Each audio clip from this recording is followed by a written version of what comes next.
Hello everyone.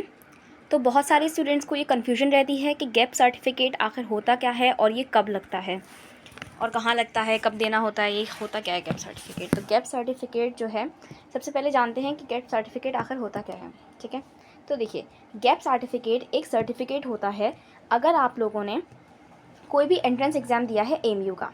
ठीक है, अगर आप लोगों ने कोई भी एंट्रेंस एग्ज़ाम दिया है एएमयू का और अगर आप लोगों ने मान लीजिए 2025 में आप लोगों ने जो है 10th कर ली है अपनी और 2026 में आप लोग जो है एग्ज़ाम दिया, आप सॉरी 26 में आप लोगों ने अपना एग्ज़ाम दिया। ठीक है, और जो है आप लोगों का मान लीजिए 2026 में सिलेक्शन नहीं हुआ या किसी बच्चे का 2026 में सिलेक्शन नहीं होता है तो वो 2027 में भी एग्ज़ाम देगा, है ना। तो 2027 में अगर जब वो एग्ज़ाम देगा तो उसको एडमिशन के टाइम या बाद में फ़िज़िकल वेरिफिकेशन जब होता है तब दिया जाता है ये। तो उसको जो है एक सर्टिफिकेट लगाना होगा which is called age gap certificate. वो क्यों लगाएगा? क्योंकि उसने जो है गैप लिया है 2026 का, उसकी जो 10th की या 12th की जो मार्कशीट है वो 2025 की है और वो उसने एडमिशन लिया है 2027 में। तो 2026 यानी कि एक साल का जो है वो क्या हो गया, गैप आ गया उसकी एजुकेशन में।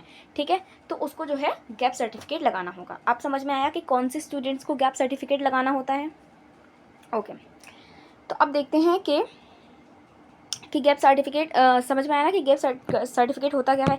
अब आप लोग किस बच्चों को जो है लगाना है ना। तो वही जो मैंने बताया कि अगर एक साल का आप लोगों ने गैप ले लिया है या 2 साल का गैप ले लिया या 3 साल का, कोई भी एमयू का आपने एंट्रेंस पास किया, उसमें जो भी आप लोगों के साल वेस्ट हुए हैं, प्रिपरेटरी फेज़ जो है आप लोगों का, यानी कि प्रिपरेटरी ईयर्स जो हैं जिसमें आप लोगों ने प्रिपरेशन की है, उन स्टूडेंट्स को गैप सर्टिफिकेट लगाना होता है। ठीक है, फिर उसके बाद स्टूडेंट्स कहते हैं कि मैम हमने जो है 10th के बाद 11th में कहीं और एडमिशन ले लिया था और फिर उसके बाद हमने नेक्स्ट ईयर भी एग्ज़ाम दिया तो हमारा हो गया। यानी कि किसी स्टूडेंट ने अगर बाई चांस 2024 में उसने 10th पास करी, ठीक है, और 2025 में उसने एग्ज़ाम दिया तो उसका नहीं हुआ। 2025 में जो है उसने कहीं और एग्ज़ाम, कहीं जो है और वो ले लिया अपना एडमिशन 11th में। ठीक है, फिर उसके बाद जब वो 2026 में एग्ज़ाम देता है तो उसका हो जाता है। ठीक है, अब इसने यहाँ पे रख लिया तो आप लोगों को इसकी जो मार्कशीट आएगी ना 11th की, वो नहीं लगानी।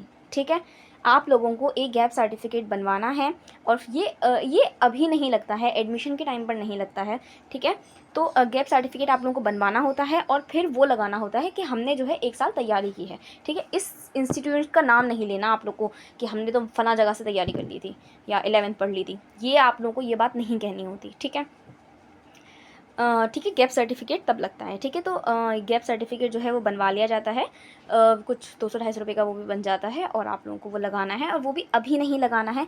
वो कब लगाना है, आप लोगों को फ़िज़िकल वेरिफिकेशन के टाइम लगाना है। ठीक है, फ़िज़िकल वेरिफिकेशन के टाइम पर आप लोगों को वो लगाना है और अभी नहीं लगाना है। ठीक है, अभी आप लोग अपना जो है एडमिशन लीजिए, एडमिशन फ़ी सबमिट कीजिए। ठीक है, और अगर एडमिशन फ़ी आप लोगों की एक बार सबमिट हो जाती है तो इसका मतलब ये है कि आप लोगों का एडमिशन जो है पूरी तरह हो चुका है।